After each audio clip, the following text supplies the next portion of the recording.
Welcome to Through the Glass Recovery podcast, where we believe that connection is the opposite of addiction, vulnerability is the antidote to shame, and that recovery isn't just rewarding, but also a lot of fun. We're your hosts, Julie and Steve.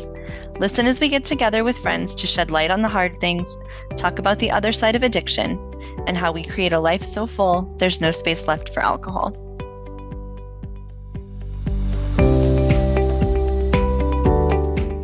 In this episode, we talk with Molly, Chelsea, and Brian about navigating difficult emotions.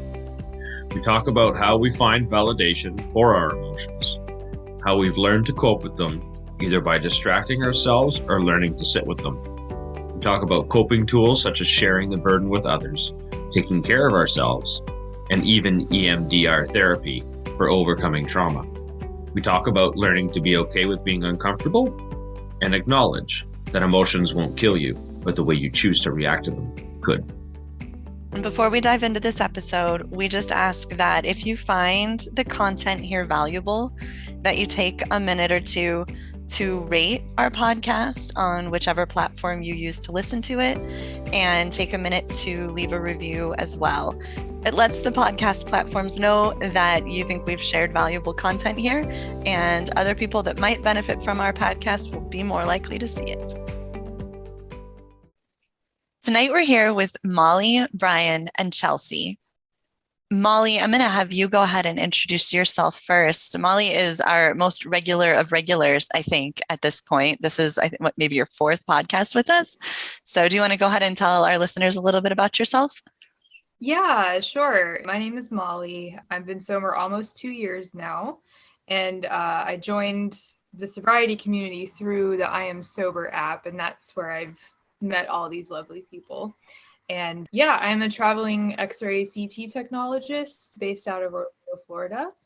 And let's see what else about me. I'm a domestic abuse and sexual assault survivor. So I'm really advocating on those behalfs too. Like every time they come up, I like to talk about that kind of thing, because for me, it ties very heavily into my drinking and sobriety. And I think it does for a lot of people. So thank you again for having me, and I really appreciate it. Thanks for being here. Thank you for being here. And thank you for having the courage to stand up for that. I think it takes a lot of courage to talk about the stuff you talk about. So thank you for that. Next up, we have Brian, and Brian's also been with us before on the podcast. How are you tonight, Brian? Hey, Julie, good. Thanks for having me back. My name is Brian, 46 years old. I live in Wayne, New Jersey, which is northern New Jersey, sort of suburb of New York City. I am on day 110 today in terms of my sobriety, which is an I Am Sober milestone. This is my fourth stint at seriously getting sober. I've been on this journey since 2015. It's been a journey, but I'm feeling really good about where I'm at today, and I'm excited to be back on this podcast and talking with everybody here. Cool. It's really good to have you back. Thank you for being here. Yep, good to have you back, Brian. Thanks. And last but not least, we have Chelsea, and Chelsea is the host of the Recovered Life podcast, and you can also find her at therecoveredlife.com. How are you tonight, Chelsea? I am good. Thank you guys for inviting me. Yeah, I met you a few weeks ago through Instagram, and I'm Recovered Life on Instagram. My sobriety date is July 22nd of 2015. I'm from Washington, Indiana, very active in our recovery community here locally and online. And I'm also like a mental health awareness advocate more generally, kind of as it pertains to people in recovery, and then, just like, quote, normal people that haven't struggled with addiction of any kind. And as a former soldier in the Indiana National Guard, I do have a special focus on veteran and service member mental health advocacy. So yeah, that's a little bit about me. Really cool. Awesome. Yeah, thank you so much for being here tonight. I'm really looking forward to getting to talk with you a little bit. So in talking with Molly the other day, she suggested what I think is a really important topic for us to talk about: navigating difficult emotions. This is something we all struggle with. I think most of us with alcohol problems use drinking to numb the emotions we didn't otherwise know how to deal with. The hard ones: grief, sadness, depression, anxiety, regret, dread. When we decide to get sober, we have to find ways to deal with those emotions without turning them off. I think that's one of the hardest realizations to come to in sobriety. We no longer get to turn off the emotions and escape them. We have to learn how to accept them and live through them while feeling them fully. So we're here tonight to talk about how we cope, how we get through the hard stuff without anything to dull the pain. I have a feeling this is going to be a tough subject to talk about. There really aren't any easy answers. No, there isn't. It's very person dependent too. And I think it can change a lot. I feel like we kind of we were just talking about control earlier. You can kind of settle into a routine, and sometimes that routine works for certain phases of your life, but other times, if you grow in certain areas, you might have to adjust your routine and adjust your coping mechanisms, which is fine. It's just a new level of growth, which is inherently painful. I think growing and healing is very difficult. So that would be like the first hard emotion I would want to bring up, is just like how to process, the hard things like grief and trauma and betrayal, or, if whatever your unique circumstances, like just moving through that on a day-to-day basis is the struggle. Yeah. Well, I think this is really going to be like what you said at the end, Julie. This is it's going to be a tough subject, and I don't know. I definitely don't know. I don't know what I'm going to say. This is my third time on in this podcast, and I think Julie and Steve, you both kind of know that I like to prep and write some. I have no idea what I'm going to say this time because I don't know what to say. But I will. Maybe this is why I'm on stint number 4 with sobriety. Yeah, I definitely drink. Escapism is the word I use, but numb, escape, whatever we want to say. That's certainly the reason that I drank, and maybe the reason I kept going back to it after I tried to get sober, once and twice and then 3 times, is because, and I haven't thought about that until literally this moment, but maybe because it's just like, well, I don't know how to deal with depression and loneliness and insecurity, stress and sadness and loss. And I don't want to. I mean, yeah, I do know how to deal with it. It's by getting wasted and hammered and not having a deal. So I'm going to stop there for now. I'll have more to say, but this is going to be a fun one, and I hope I'll learn something. I'm sure I'll learn something from all of you talking through this tonight. I think somebody sent me an article some time ago that I thought was really interesting.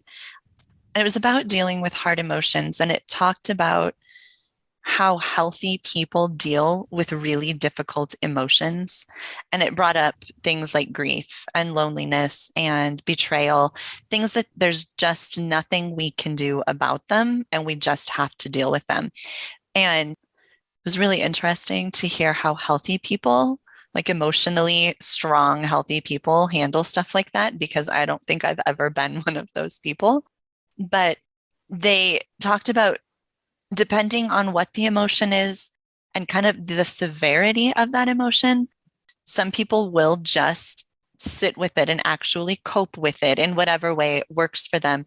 And some people will focus on distraction and finding some way to not think about it at the time.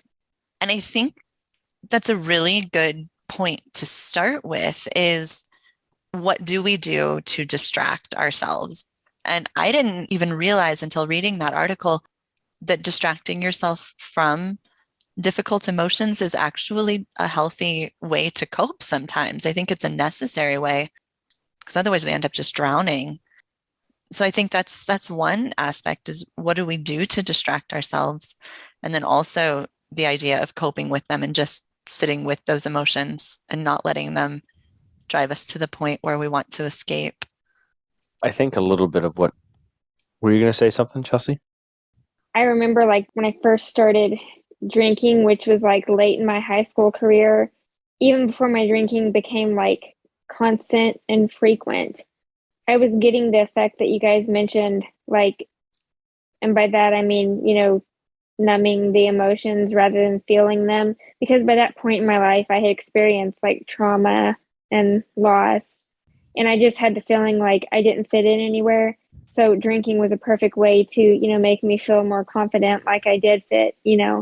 By the time that I got sober, which of course was years later, like I didn't have the ability to feel many emotions. Like early on in sobriety, I had a couple of family members pass away, and I was like, I was really sad and like grieving and stuff, but I had a hard time expressing my emotions, so much so that people asked me, they're like, Chelsea, are you sad at all? And I'm like, yes, I'm just like, my emotions were very shut down.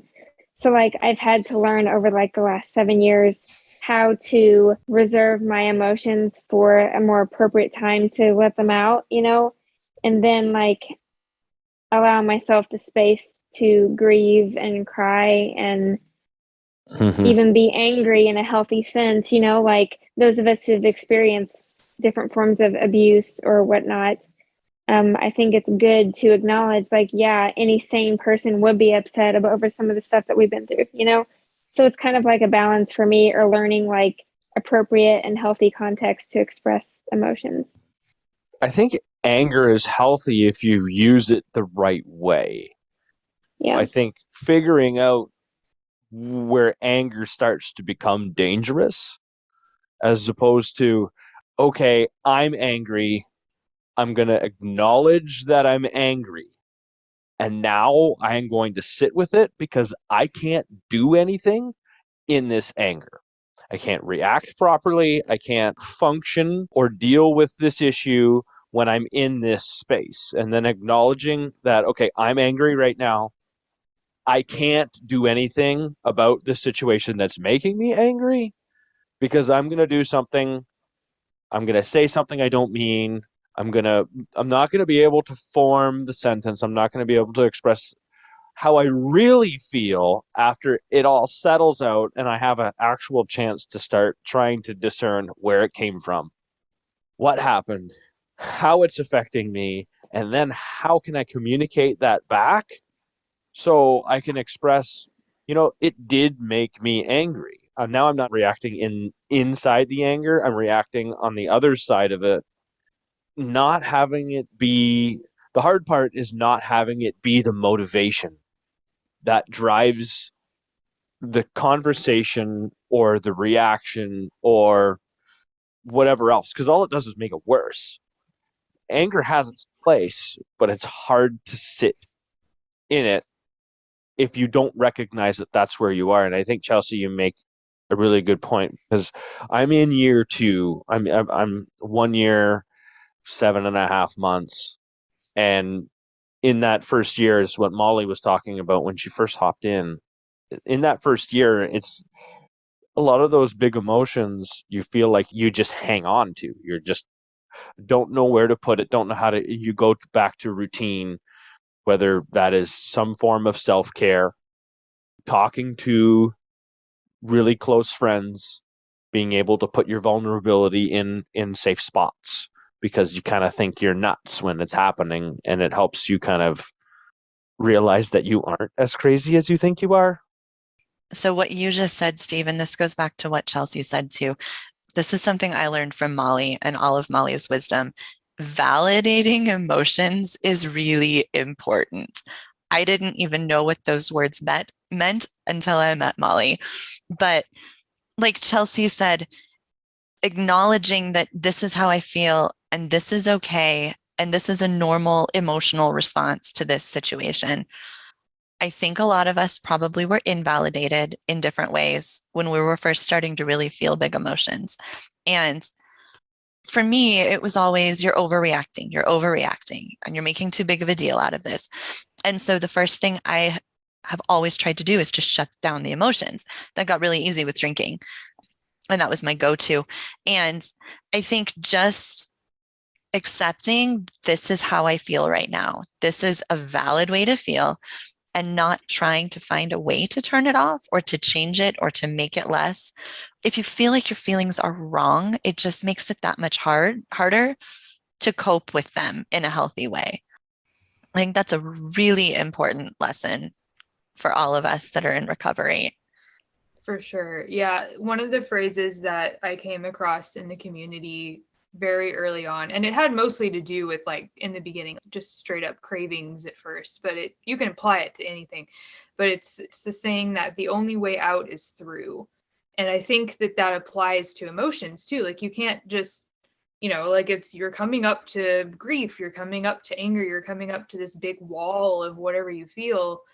And you can't just say, I'm going to go around this and avoid it entirely. You have to like deconstruct the wall brick by brick. And, sometimes it's just a very short wall with only a few bricks, but other times the bricks take like months to really deconstruct. And like specifically for anger, for me, it was very useful for me for a while, because like coming from a background of like manipulation and abuse and stuff, I actually needed anger to be aware of things, because I wasn't even aware for the majority of my bad relationship that I was being abused. Like I thought it was normal.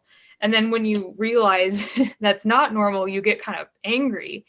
And so I had to balance that. I had to like not apply that anger to everyone, but also I kind of picture it as like a big bouncer, just like standing behind me, like with its arms crossed, like ready to throw down at any time, but also being very calm when necessary. So I did it similarly too, just with alcohol industry. Like I had a phase where I was just mad at alcohol advertising. I was mad at the shows that showed people drinking. It just, every time I would see it, I would just get angry. I'm like, oh, why is this so everywhere? It's just overwhelming. But in those instances, I'm very grateful for my anger, because I never let it consume me. I just kind of use it to fan the flames of my motivation, I suppose, if that makes sense. I'm thinking, like I said earlier, I'm going to come away from this with tools that I can use and tips and things that I can put into practice. And I right now, for those that don't know my story, which I would assume is most people listening to this, so I'm going through what's going to wind up being a divorce, and it's because I was unfaithful. It's because of something that I did.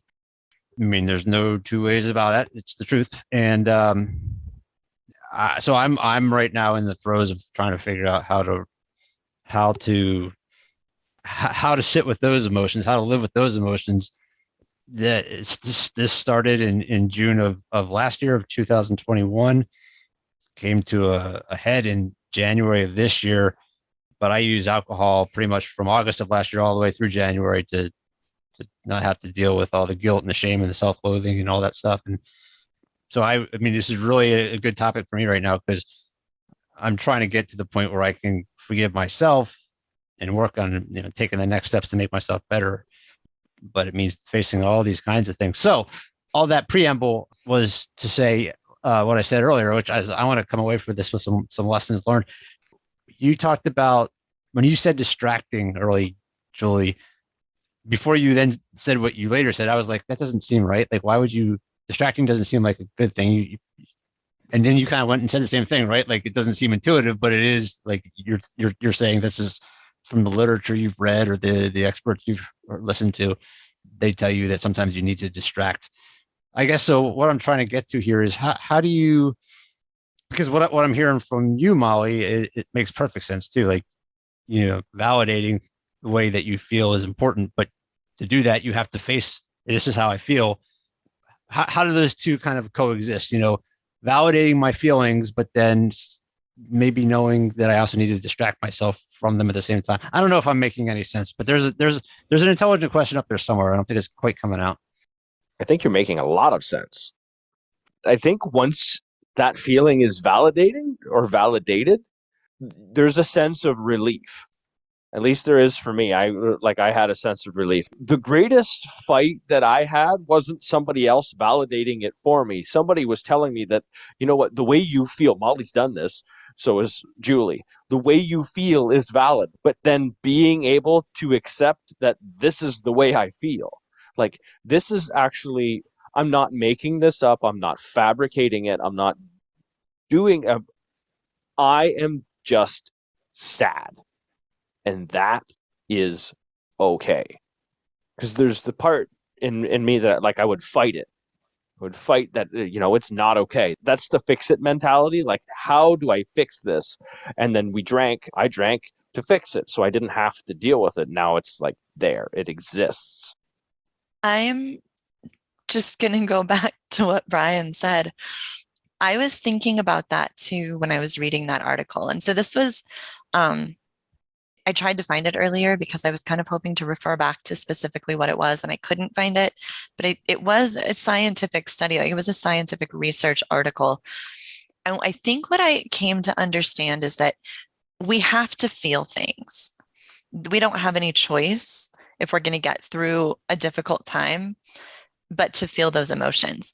There are times when you're feeling something really extreme, when you've lost somebody very close to you, when you're feeling that intense regret that just feels like you're drowning in it. And I think it gets to a point where you have to just not face it for a little while and find a healthy way to distract yourself from it so you have a break from just focusing on it constantly, because we'll drive ourselves crazy if all we do is just, I tend to ruminate just the same thoughts over and over and over again. And I'm not making any progress. I'm not doing any good. And I think that, that's something that makes you want to escape. So I think having some healthy distractions, and I think we probably could talk about those, what those look like, because I'm betting they're different from all of it for all of us. But I think that's where the distraction comes in, is just an opportunity to give yourself a rest from trying to process. It's like Molly said, taking bricks down. Sometimes you just need to rest. Yeah, I like that. Yeah, or like if you want to give the metaphor even of, or we can go back to the brick thing because I like that one. If you're picturing yourself like literally like building something like that, you're not just going to go at it like for hours and hours and exhaust yourself. You're going to take breaks. You're going to have maybe some music playing, you're going to maybe have some nice sparkling water. If you get kind of overworked, you're going to have a meal. You hopefully will have a friend working on the wall with you, so you're not doing it all by yourself. So it's like the wall itself is kind of like there, and it's you acknowledging what's going on, but then there's the tools you carry with you to help you get through it easier, so you don't have to do it just by hard work and grit. You can treat yourself kindly while you're facing it, I think. That really makes good sense. I like that.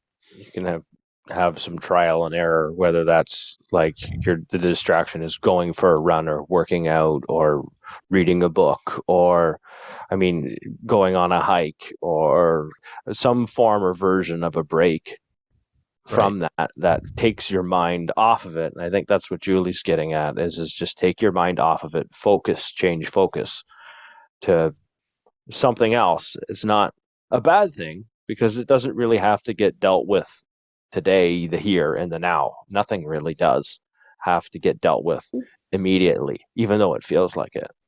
That's Captain Obvious statement, but the word healthy is key here, right, Julie? Like you said that, because the distraction can't be getting drunk. And then maybe that's where I was getting a little hung up when we were talking about it too. When you first said distraction, I'm like, well, shit. That's kind of what I was doing, right? Yeah. But I think that's escaping. I think there's avoiding, a difference between, No, that's a difference for sure. Yeah. No, this is good. I like that a lot. And the analogy is great, Molly. What I've done lately, like, it's different. I wouldn't call it like a distraction from my emotions, but it's helped, like, related to trauma. I'm in therapy as well, as my recovery program and community and stuff. But I don't know if you guys have heard of a therapy called EMDR, but it's trauma therapy essentially. And what it does, like, and there's scientific studies behind it, it like helps the brain like reprocess trauma. I won't try to explain it all, but it's incredibly powerful. So like, I used to have huge fear related to driving in unfamiliar areas, right? Like I would get like terrible anxiety, and it caused me to like miss out on social events and important things because I couldn't drive due to the trauma and the car accidents with semi trucks that I've gotten into on multiple occasions, right? So after the therapy, it's like my brain, like now the best way I can explain it is it knows where to store those traumatic memories. So now I've been able to not distract or eliminate them, but calm them down to a degree where I can kind of move on with my life in some ways. And I liked what was mentioned earlier about having our emotions validated kind of calms them down. Like, I think so many of us in recovery, like, have a lot of childhood issues, trauma, like maybe there was like neglect or emotional abuse of some kind. And then, like, I know for me today, if I'm feeling sad or whatever, all it takes is someone, or angry, I mean, anything, any hard negative emotion, all it takes is somebody listening to me for the sake of listening, not for the sake of fixing me or changing how I feel or anything, but just to say, yeah, that must be hard. I'm sorry you're feeling that way. A lot of times that's enough for me to like become less angry, at least for that moment, you know? That way I no longer feel like I'm trying to stuff down my emotions. I'm not feeling like this other person is trying to dismiss me or anything like that. That's why I think when it comes to like mental health and sobriety, having community is so important, because oftentimes people who have not experienced what we have as far as like alcohol addiction or trauma or what have you, they kind of have the get over it mentality, whereas people who are in the same boat as us are looking for healthy ways to handle this stuff just like we are. And yeah, I think an important thing is when like I experienced some pretty big emotions this past weekend, and one of the things that I find really important is that when I'm sitting in a big emotion, that I don't do it alone. I think it's important to realize that doing it alone is really, really hard, and it can be really dangerous. Finding a safe place to put it, to share it, because sometimes it's just a matter of perspective or just sharing that pain. Like, sitting alone is never any fun.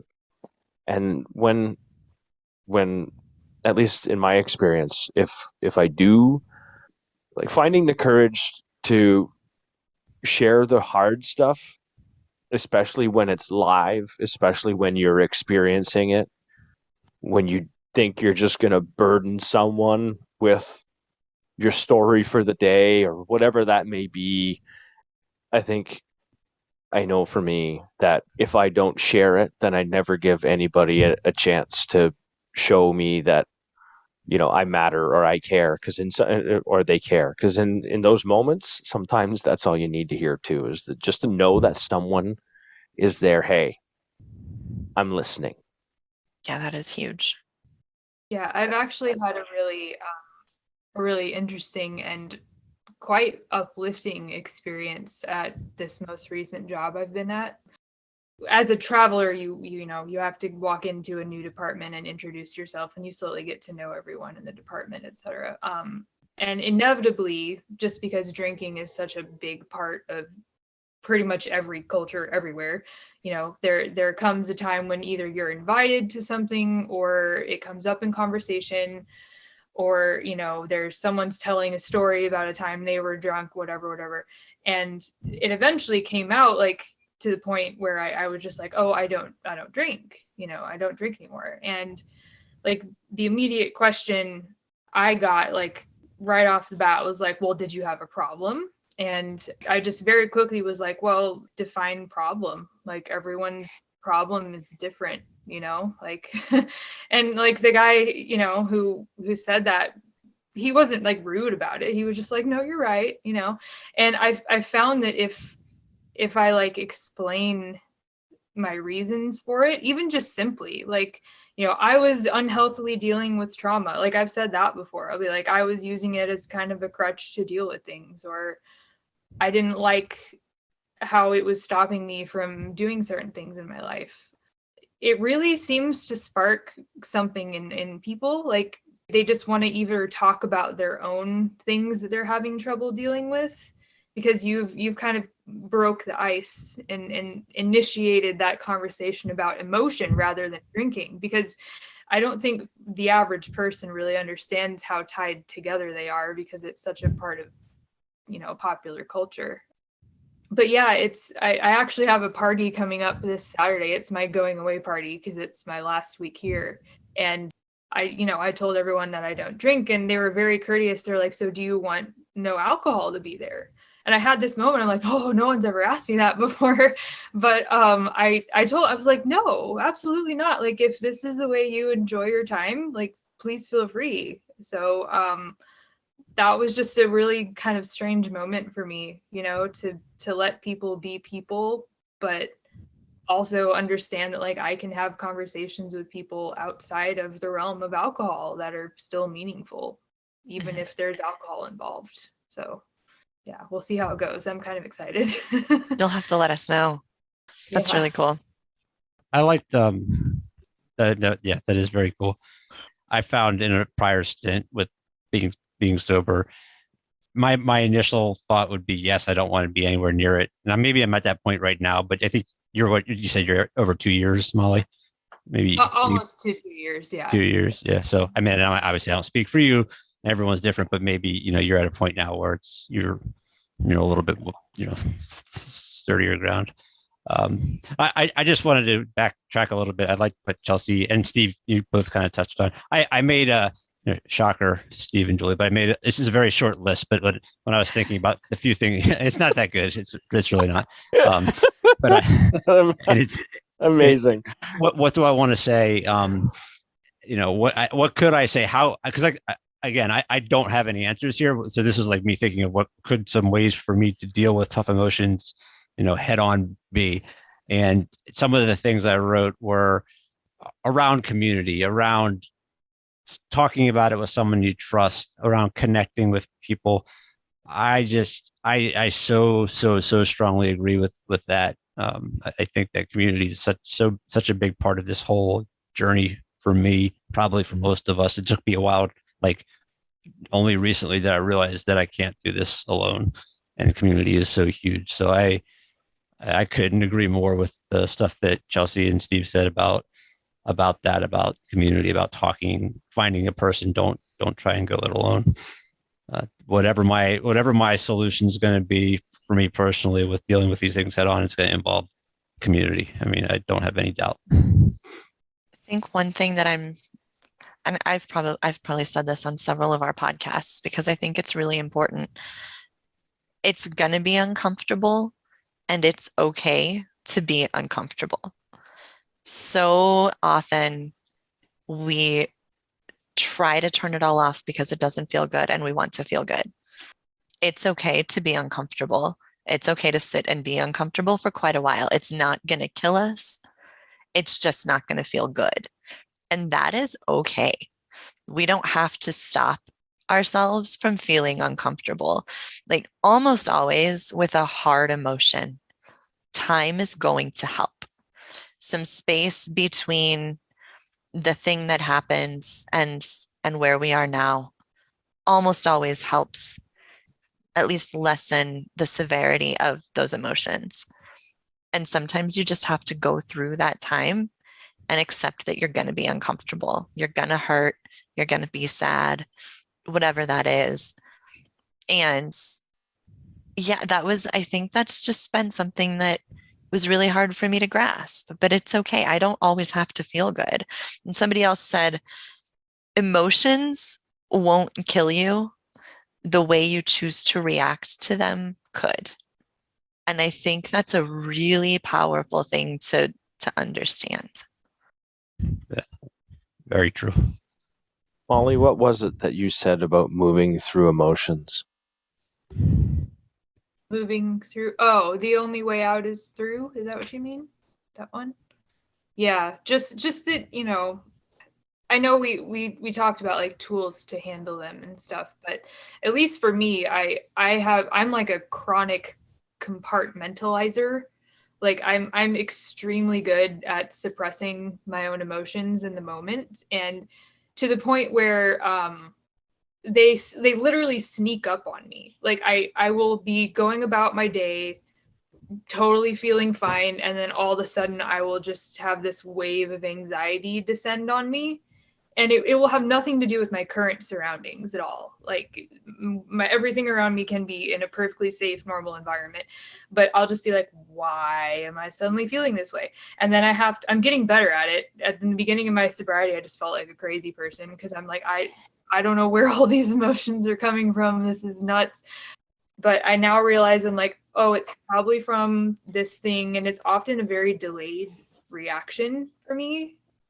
I never have been, even when I was a kid. Like, part of my whole reason that drinking was appealing to me was because I was kind of in an environment where I felt like I needed to put the emotions of my parents before my own, even as a child, because I was so obsessed with not being a burden. And if I wasn't happy, I felt like I was failing in some way. So like alcohol is instant happiness. So, that's why it appealed to me. And I always felt socially awkward. But yeah, like it's for me now, the current struggle is just identifying the reasons I feel things and learning to not have just such a strong, visceral, like going straight to the trauma response thing. I actually have tried EMDR, like you said, Chelsea. It was several years ago, and I didn't continue with it. I probably should have, because it seemed really revolutionary at the time, but I was also still drinking at the time. So I feel like it kind of was stunted in its benefits because I was just still using drinking to cope. I would love to go back and try it sober. Is this something you've done recently? Yeah, I was about 5 years sober when I started therapy. I had a friend suggest like therapy in general to me, not because I was struggling with staying sober, but because like the more I matured in my sobriety and my spirituality and stuff, the more I realized, hey, the reason, like probably the root cause for a lot of these emotions and my trauma responses, like with the car accidents and abuse and things like that, a lot of these things could probably be helped with therapy. And so I went, and my therapist was certified in EMDR, and I was able, number one, to find like the perfect therapist for me. Like we had similar upbringings, had similar struggles with alcohol, similar struggles with like self-identity, things like that. And so he, like I started seeing results like fairly quickly from EMDR. Like anytime something new happens or it's uncovered, like trauma wise, or I look back into my history and think EMDR could probably help with that too. You know what I mean? And like the way trauma works, it's like kind of a snowball effect. So there's like abuse from my stepdad growing up, mixed with like abandonment and being forced to suppress my emotions, the car accidents, things that happened to me while I was drinking, and all just kind of snowballs, But what EMDR has helped me do is like kind of unravel some of that. And I do like, I've not heard like any statistics or anything as to like whether it's more beneficial for someone like with a history of problematic drinking to have stopped drinking first. I would assume like it would be. But I've seen like my entire experience with it has been in sobriety, and I'm getting to know, like the more I talk about it, the more people I've heard, almost everybody, well, actually everybody, I've not heard anybody have like a negative response to it. I think it's pretty cool. Like I don't think I mentioned this earlier, but like statistically right now, it's one of the most used therapies for people like coming back from war with PTSD and stuff like that. So it's like revolutionized that as well, which is really cool. Well, that's really awesome. Thanks for sharing that experience, Chelsea. What I find really interesting is that before this meeting, I came into this meeting with a ball of anxiety because I have something big coming up this weekend. And so like I felt the tightness in my chest, and I've been feeling some big emotions the past couple of days. And so what we talked about a bunch of things here, and I feel better because we talked about it. We just talked. It's been distracting. It's been validating. Just because I'm here, I feel a sense of community. We talk about stuff that's uncomfortable, and when we talk about stuff that's uncomfortable, we feel better. We can't do this alone. Like, this is all of the stuff that we talked about today. And I literally feel better now than what I did or how I felt when we started. So a lot of the things that we shared, or a lot of even the overall care, is just really, really cool. So I want to thank you, Molly. Thank you, Chelsea. And Brian, thank you guys for your vulnerability. Thank you guys for sharing your experiences. And thank you guys for your time. Really appreciate it. You're welcome. Thanks for having me. We'd also like to thank our listeners for sharing space with us. Remember to subscribe or follow to keep getting new content. And if you have any comments or topic suggestions, email us at throughtheglassrecovery@gmail.com. We'll see you next time as we continue to explore life on the other side of alcohol.